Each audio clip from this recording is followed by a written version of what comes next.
Okay, thank you very much, Mrs. LaRouche, for agreeing to this interview. You are the head of the Bürgerrechtsbewegung Solidarität, the founder of the International Schiller Institute, and the wife of Lyndon LaRouche. So thank you for being with us on the line from the United States today. Yeah, good day. Hello. Hi. So we have a slate of candidates from the Friends of the Schiller Institute running in the municipal elections in Copenhagen and in Aarhus, with Tom Gillesberg as our leading candidate in Copenhagen. And our provocative slogans on our now very famous election poster is Glass-Steagall, not EU fascism. The banking union will take your money and your life. So I would first like to ask you if you would endorse our candidates and how you see the state of the world on the eve of the elections here. Yes, I do emphatically and full-heartedly endorse Tom, because he has proven over the years that he has, with great foresight, always, put his finger on, developments to come.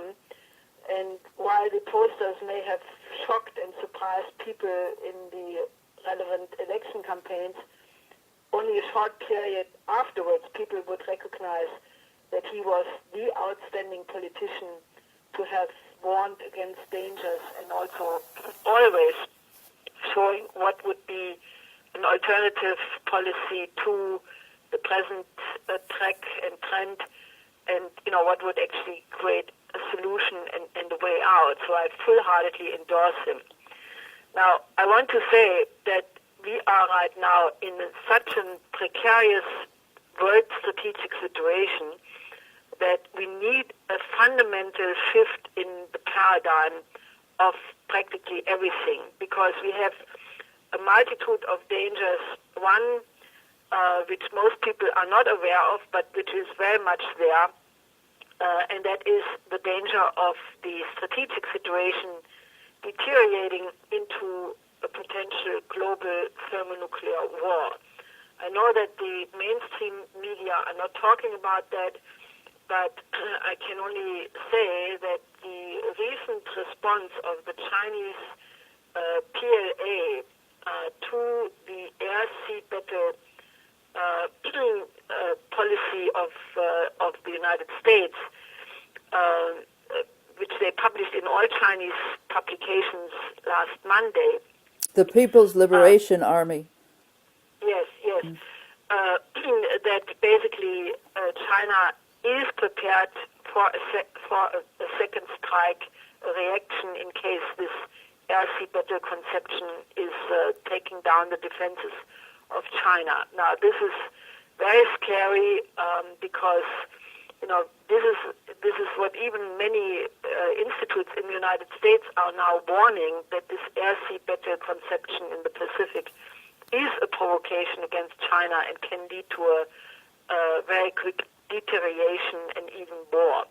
And if you combine that with the fact that BBC just reported a couple of days ago that Saudi Arabia is actually owning nuclear weapons which they financed in Pakistan, and that they can call to have them practically in the matter of a day or so, which is an obvious threat to the question of non-proliferation. I mean, it becomes a joke because Iran, even if Iran would go for a nuclear weapon, and they don't have the intention to do so. I mean, actually, the P5+1 negotiations in Geneva are quite successful and promising. But if Iran would decide to acquire or to develop nuclear weapons, it would take them minimum a year. But Saudi Arabia actually possessing nuclear weapons in Pakistan means they could have them in a day. There has been almost no comment on this but I think it really shows how extremely dangerous the situation is, because you have to combine this, Chinese developments and what I just said about Pakistan and Saudi Arabia as being part of a very dangerous world situation. Now, that means if there is such a use of nuclear weapons, then, we are really looking at the possible extinction of civilization. It's not true that the mutual assured destruction doctrine no longer is valid, which is what some articles recently have claimed, but we are looking into a crisis which is much more dangerous than the middle-range missile crisis of the beginning of the 80s. Now that's one thing. The other thing, naturally, is that there is no question that what the international financial oligarchy is intending to do with the financial crisis is to answer in the same way like it was done in the 30s, that is with fascism.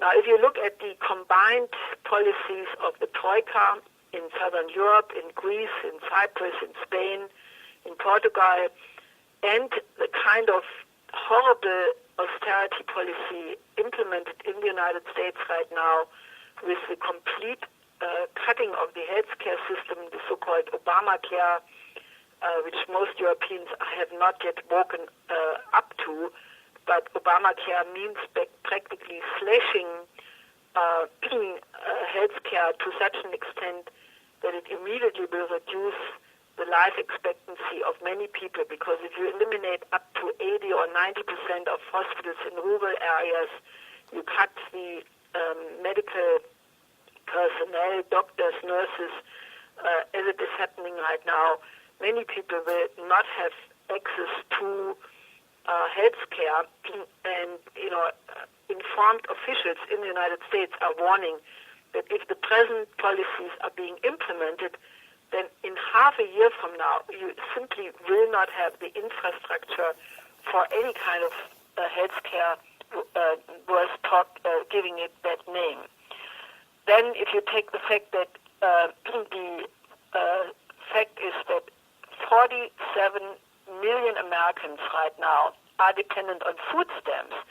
Now, 47 million, I don't know how many times Denmark that would be in terms of population, but they are now cutting 5 billion of food stamps per year, and that means that in every month, 1 week, people will not have food stamps. Now, this will hit for the first time next week, which is the week of Thanksgiving, or the last week of November, and people who are operating food kitchens and food banks are warning that this could lead to riots, because if people have nothing to eat, then they get desperate and they do all kinds of things. So we are looking at an unbelievable strategic and financial crisis. Now, the good thing is that yesterday the American Senator Elizabeth Warren made a very important speech in a hearing in the Senate, where she said that the world financial crisis right now is much worse than in 2008, which is absolutely true. And she pointed to the fact that the too big to fail banks are now 30% bigger than they were in 2008. And that, the 4 largest American banks now run more than 50% of all banking operations. Now, obviously, that means all the problems which existed in 2008 before the collapse of Lehman Brothers are now back there. And, the danger to the world financial system is therefore much bigger than even then. So she called for the immediate implementation of Glass-Steagall, the separation of the banks in the tradition of Roosevelt. And she said there is an absolute chance that this fight can be won. David can win the fight against Goliath, but we have to take out our slingshots.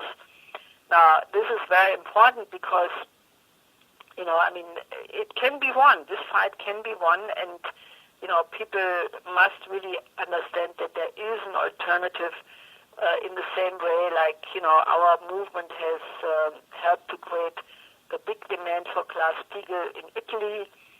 For example, just yesterday, the region of Lombardy unilaterally, unanimously endorsed the Glass-Steagall resolution, which was introduced 10 days ago. So across all parties, they decided that they insist Glass-Steagall law must be implemented. And Lombardy is the third largest region of Italy.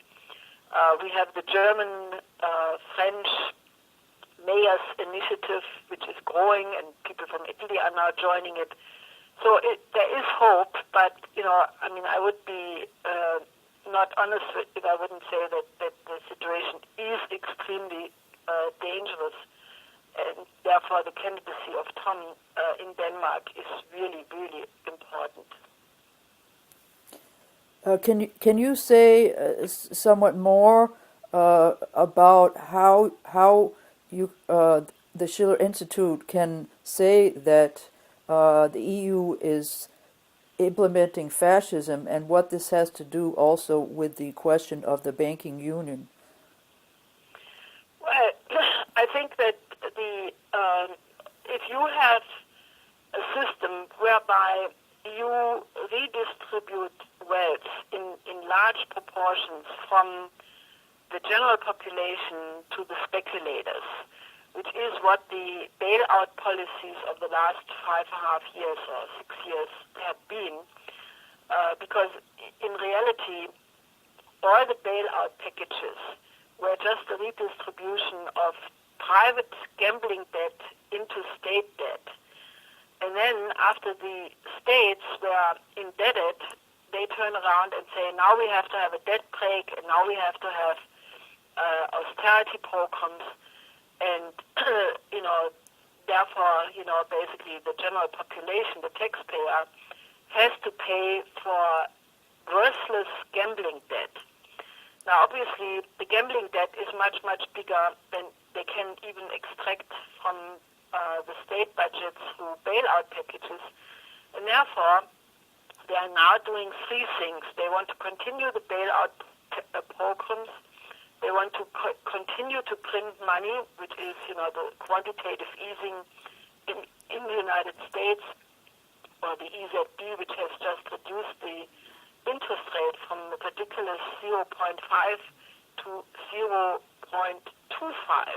almost zero, which is money printing de facto. But they want to combine these two measures with the so-called bail-in, which is the so-called Cyprus model, that is a creditor hierarchy according to which the people who have accounts in the banks, the bondholders, are supposed to be participating in the losses with the haircut, as it was done in Cyprus. Now, this is being prepared for the entire United States and the EU. Even Schäuble, after being silent about it during the recent federal election campaign in Germany, said it publicly in an interview just last week, that such a creditor hierarchy is being prepared. And given the fact that you have an outstanding debt of 1.4 quadrillion derivative contracts, so even if only in a case of crisis you would have to call in 700 billion,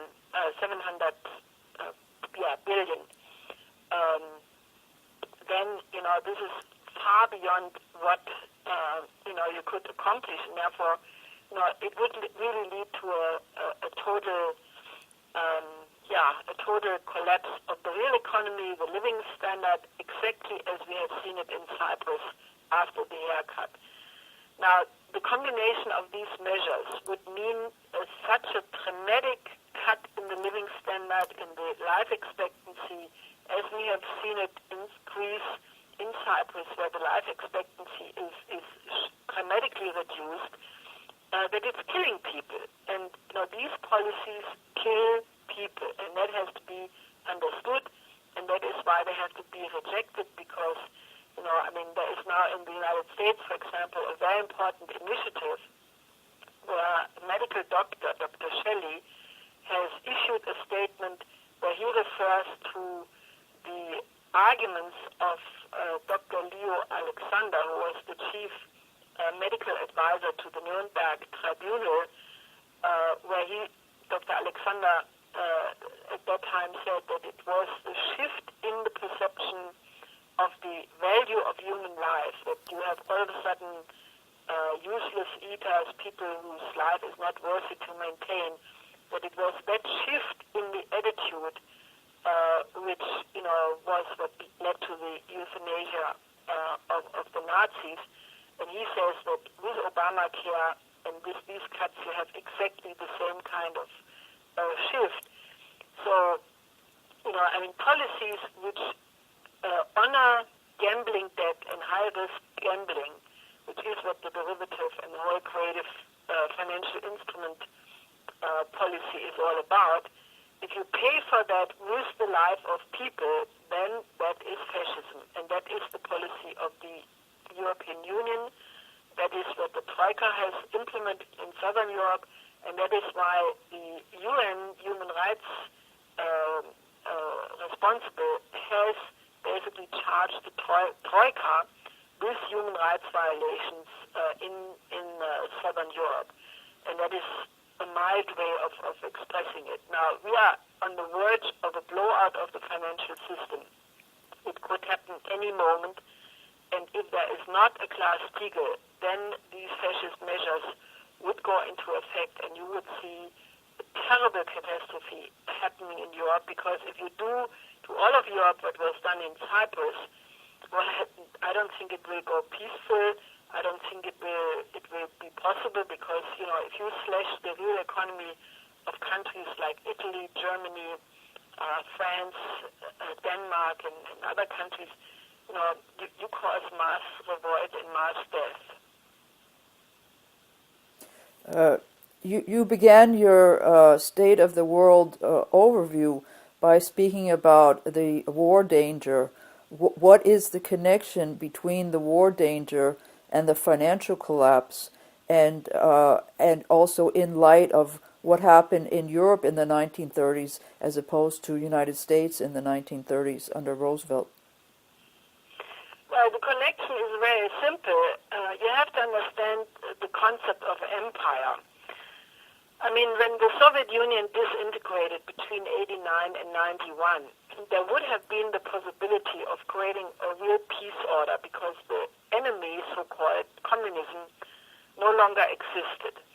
And the Schiller Institute at that time had a real proposal how to create such a peace order, which was the idea to combine the population and industrial centers of Europe with those of Asia through the Eurasian land bridge, and that way have an economic platform for the countries of the Eurasian land mass to work together in a peaceful way for the common benefit of everybody. Now, that policy is in part being implemented right now after 24 years by China, by Russia, by other participants like South Korea and Japan. But that was not accepted by the EU or by the United States in the period immediately after the collapse of the communist system. And that happened because the neocons in the United States around the old Bush administration, Bush Senior, who formed an alliance with Margaret Thatcher. And they decided, instead of using this historical chance, which the fall of the wall did represent, they instead decided to go for an Anglo-American world empire and eliminate eventually, all countries which would not, agree to be submissive to this world empire to eliminate their government through regime change. This was behind the policy against Iraq, Libya, and it's now still a threat against Syria, against Iran, and eventually against Russia and China.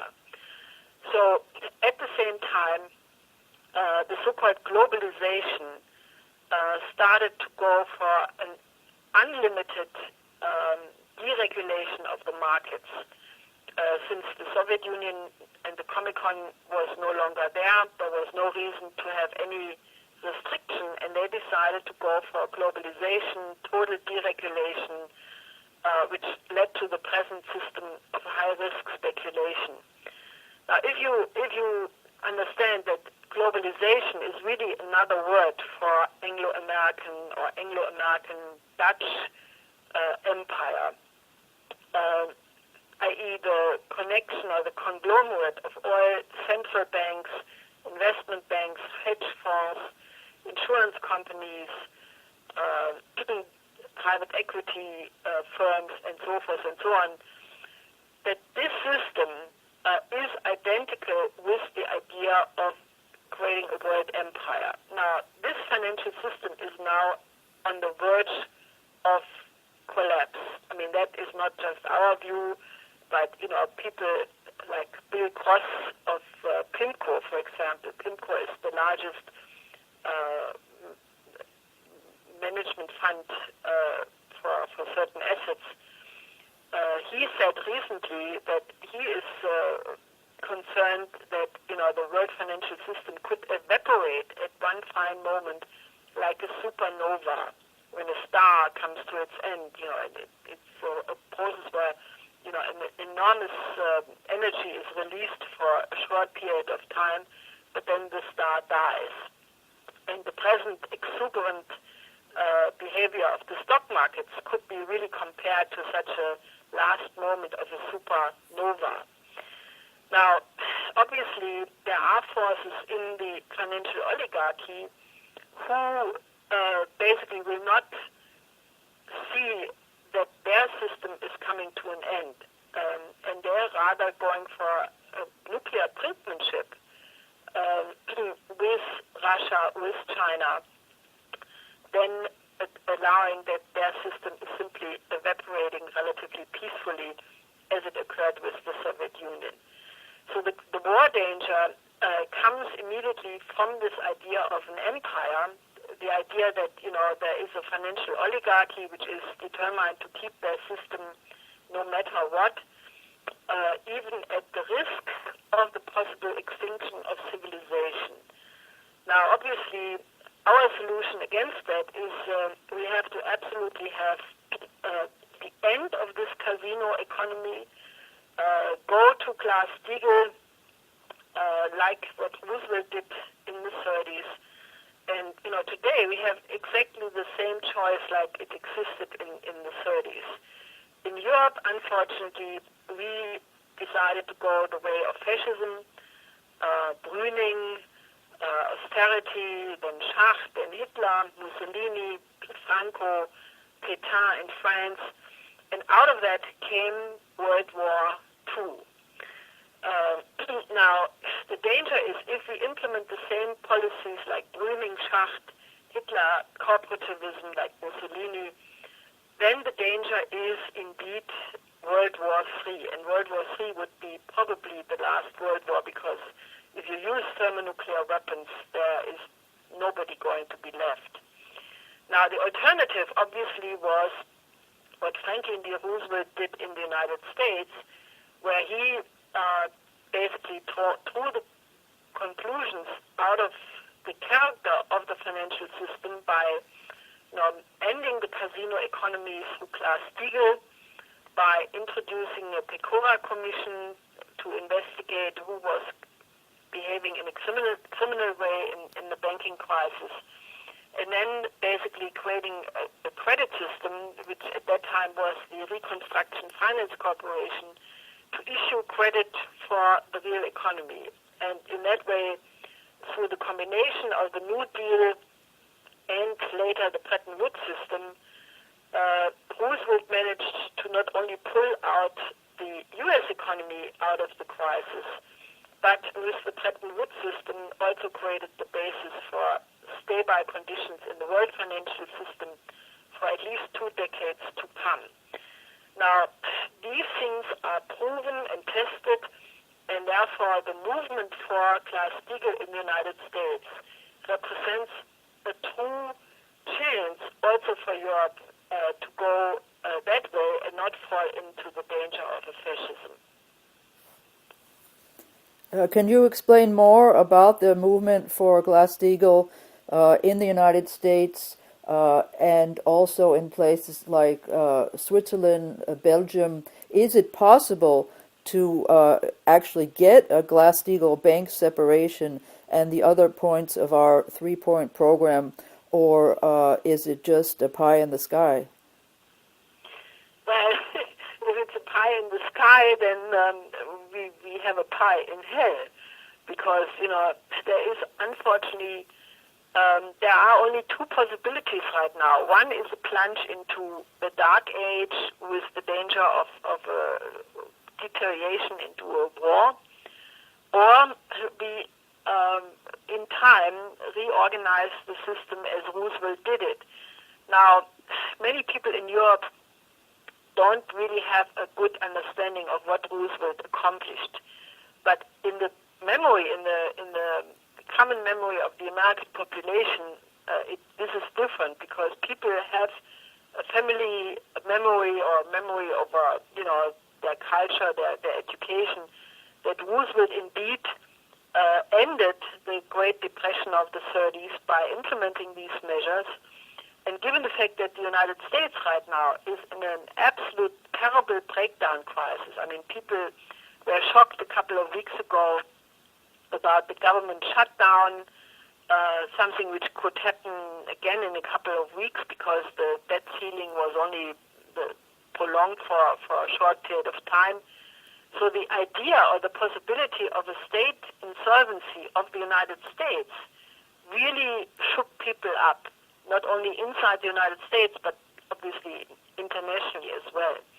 But in the United States itself, you have the city of Detroit, for example, which is insolvent, and they are now negotiating the same kind of Cyprus model bail-in policy for Detroit, which, for example, would take from the city pensioners 95% of their pensions would just be taken away. And, the kinds of settlements which are now being negotiated would not allow for these people to live. So you have an existential crisis between Obamacare, between Detroit. Time magazine had a cover story saying, is your city next? Because the indebtedness of most cities are not far behind Detroit. Then you have the cutting off the food stamps for 47 million Americans. I can only say there is a revolutionary situation where people in the United States really understand for the first time that these policies are killing them. As you know, we have organizing book tables, info tables every day in the streets. Or people call into our offices and they say, my God, I really understand this is threatening our lives. What can we do? What can we do to help? So there is a completely different situation in the United States than what people think. And I understand that in Denmark, where you have the beautiful country of Hygge, people may not be totally aware of it, but I can only emphatically say that in the United States you do have a revolutionary sentiment because people realize that unless they reinstitute the American Constitution and the ideas and values of the American Revolution and the ideas which are in the Declaration of Independence, which is one of the most beautiful documents ever written, unless this is being reasserted, this great country may not survive. And that creates a very, very special moment, and therefore I think despite the fact that there is enormous pressure from Wall Street not to go for Glass-Steagall, I think that there is the potential that Glass-Steagall can be implemented. And, in Europe, I think the country where this fight is the most advanced is Switzerland, where the SVP from the conservative side and the Socialist Party from the left side have made an alliance to call for the separation of the banks. And behind that is the understanding, which is very far spread among the population in Switzerland, that if one of the two big banks to fail, UBS, Union Bank of Switzerland, or Credit Suisse, would collapse, it would totally destroy all of Switzerland, because these banks have volumes which are far larger than the entire GDP of the Swiss economy, and therefore, the Swiss population, which is very Republican, they have not yet, and they will not submit to the EU dictatorship, because they have a Republican revolutionary tradition, which, is a very good situation. I mean, the Swiss population is not, they're not underlings. The tradition of very proud. The tradition of William Tell, you mean? Sorry? The tradition of William Tell, you mean? Not Wilhelm Tell, because he's sort of a legendary figure, but the tradition of the play of Friedrich Schiller, of Wilhelm Tell. And many Swiss people identify with that Schiller play in this present moment. You have spoken about a Shelley moment, the possibility of having a total shift in the sentiment of the population, which can generate political change. Can you explain that, please? Yeah, the poet Shelley had this beautiful, in defense of poetry, one of his writings, where he says that there are sometimes moments in history where the normal assumptions of the population are simply no longer possible. And these are the moments where people are able to understand profound conceptions about man and nature which they normally don't understand. And these are the moments of revolutionary change. And there is very clearly a pattern both in the United States and even in Germany, in other countries, that people all of a sudden start to understand things which they normally don't, because they're too busy in having entertainment or holidays or some other thing. But in these moments, more profound conceptions come into the public conscience. Now, in the United States, it's what I said before. It's the combination of realization that Obama does everything what Bush did, just worse, that Obamacare is really killing people, that the whole country is in mortal danger.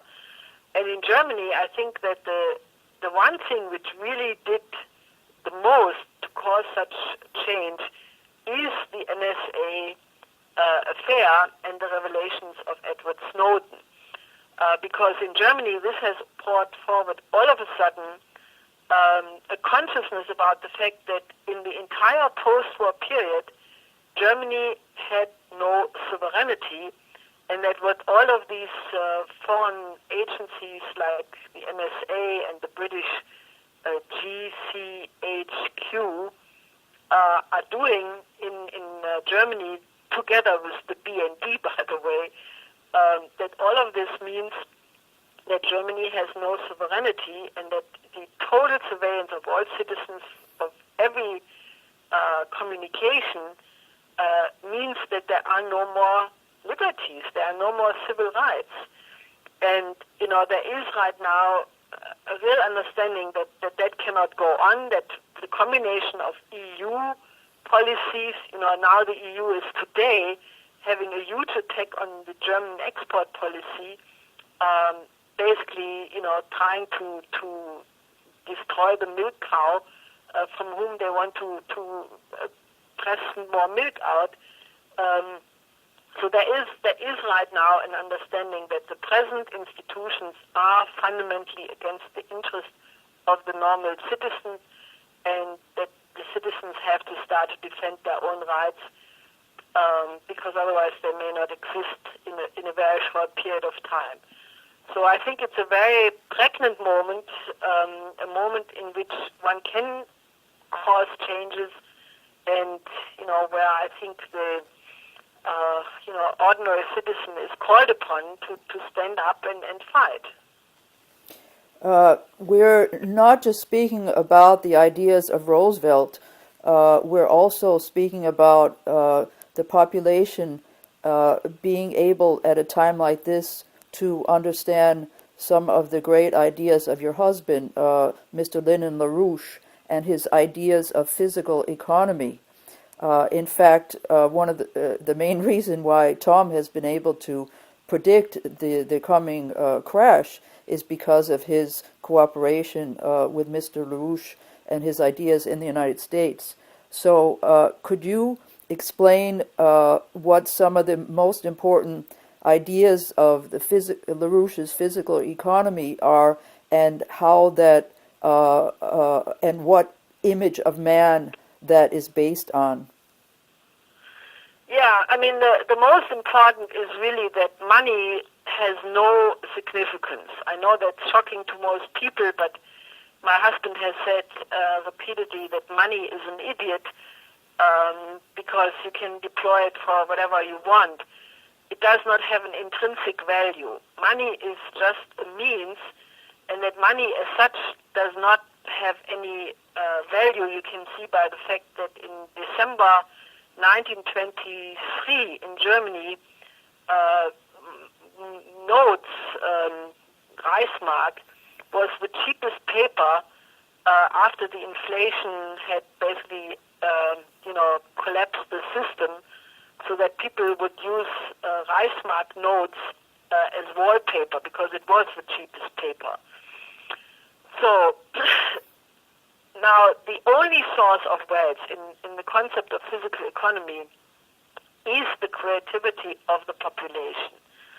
And therefore, a good government who would be oriented towards the common good would make sure that the creative powers of their own population are developed in the best possible way. Because only if you apply creativity, which leads to better understanding of the laws of the universe, the physical universe, and every time you make a discovery about these laws, you have scientific progress. And if you change this scientific progress into a technology and apply it in the productive process, then this leads to an increase not only of the productivity of the labor force, of the industrial capacity, but also to the economy at large. This leads to a better living standard, to a longer life expectancy, and basically just a progress of civilization. So the focus, therefore, has to be on the development of the creative powers of the labor force, starting with the schools, starting with naturally the parents, the early education, the school system, the university system, and that way you can get a productive economy, which is naturally something completely different than what you have right now. I mean, right now the education system in Europe and in the United States, with very few exceptions, is geared to turn out illiterates. I mean, for example, in the United States, you have no books in the schools anymore. You have little computers or tablets, and then they print out one page for 1 hour, and no books.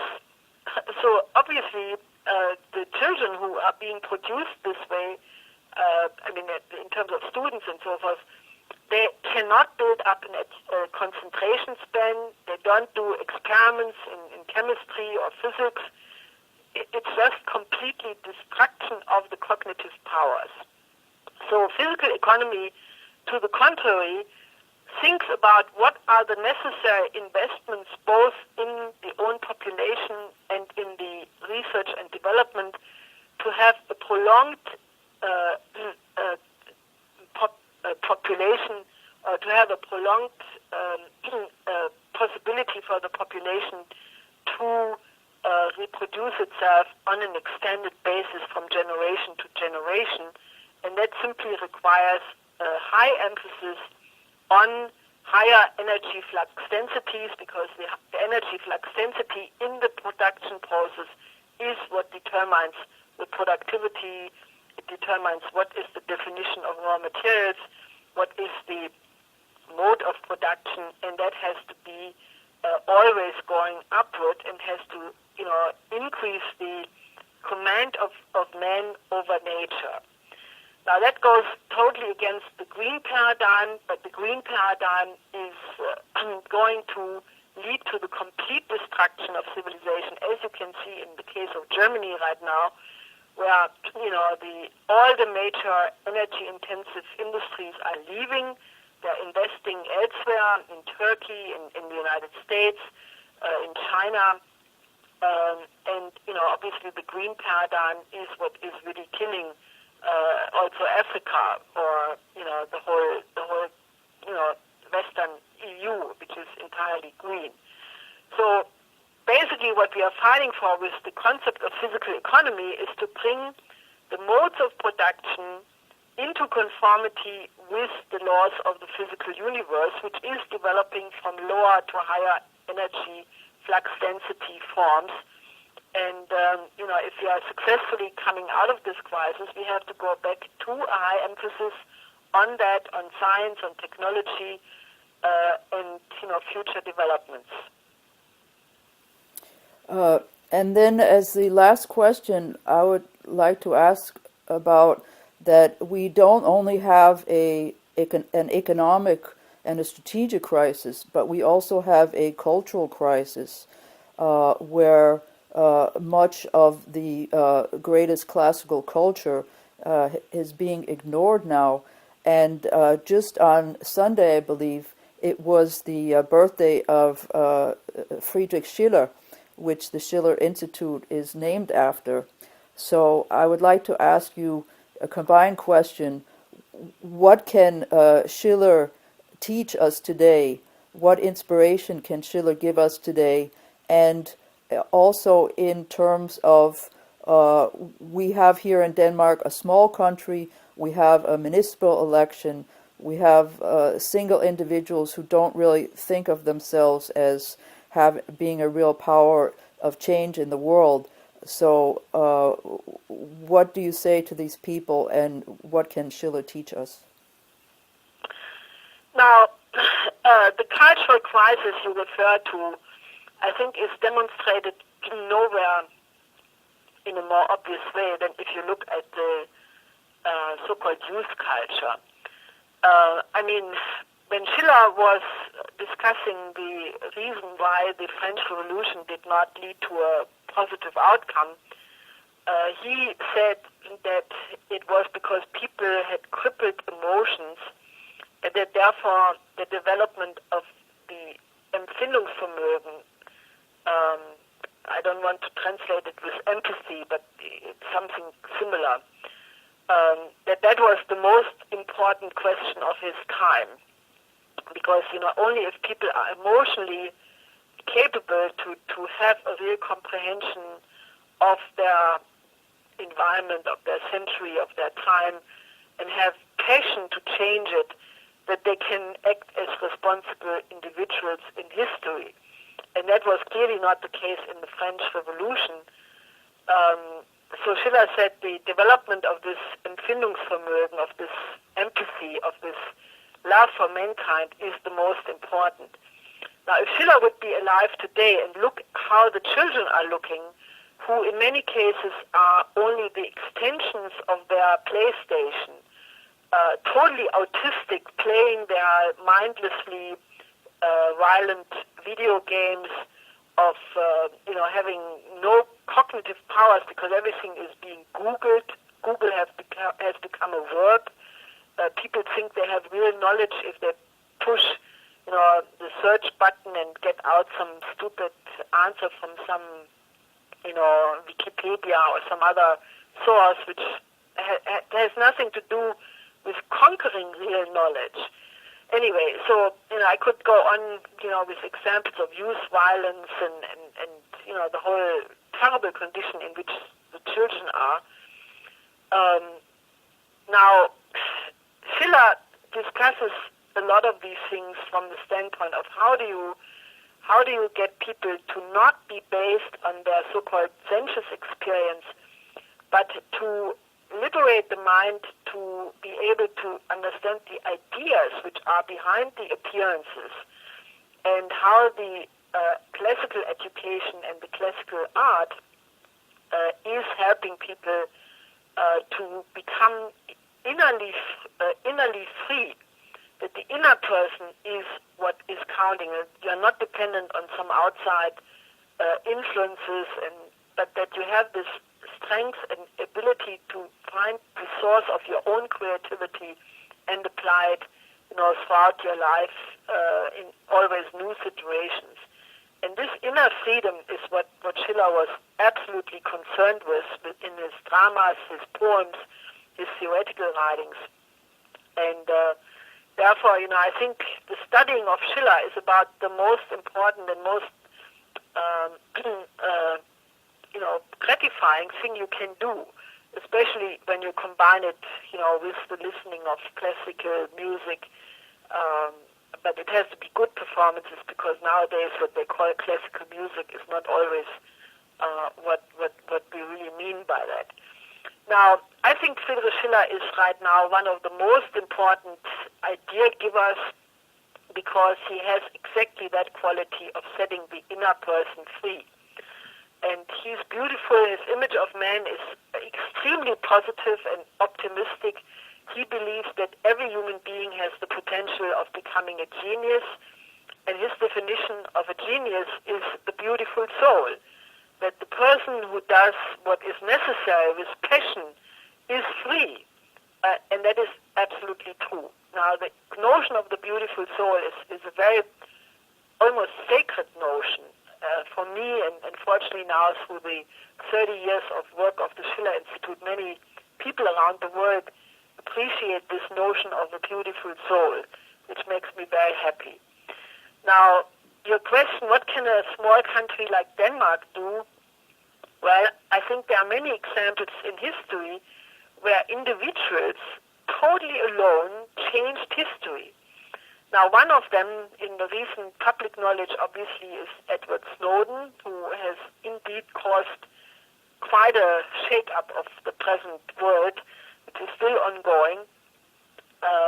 But another example is, for example, Moses Mendelssohn, who is a person who lived in the 18th century in Germany, who came from a very backward environment in Dessau, in I think it's Sachsen-Anhalt now. And he decided to go to Berlin, and he started to acquire knowledge, just everything, literature, music, geography, history. And in a very short period of time, he was known to be the Socrates of the 18th century and shaped what became the German classical period. He was one of the key influences preparing the grounds for that. And these two examples really are an example that there is no limit, that you don't have to be a big country or you don't have to be, a mass of people, but that every individual has the chance to intervene in history if you just take all the knowledge which is available. And I think Denmark has a beautiful, role to play, because you are relatively independent. You are not in the euro, which is a big advantage at this point. And you have a great classical tradition, which is linked also, among other things, to Schiller, because the Prince of Denmark was one of the persons helping Schiller to survive at a crucial crisis of his point.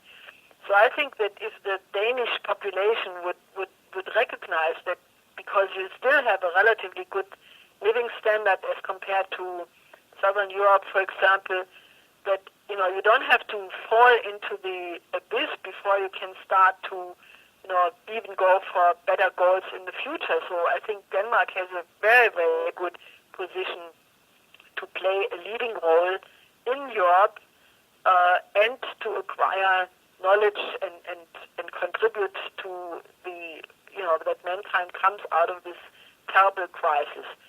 So since the Schiller Institute and Tom Gillesberg and you yourself are the representatives of these ideas, I really would like to propose to the voters to vote for you. Yeah, as quoted in the very good interview with Tom today in the newspaper Information, he said it would be a political atomic bomb if he got elected, and would show that there are people in the country who believe that these ideas are very important for their future. So instead of having the war drive, let's have a political atomic bomb and get these ideas into the possibility of being realized through the elections. Yes. So, okay, so then have fun. I want to thank you very, very much for taking the time to speak to our listeners, and we will be in touch with you further. Okay, bye-bye. Bye.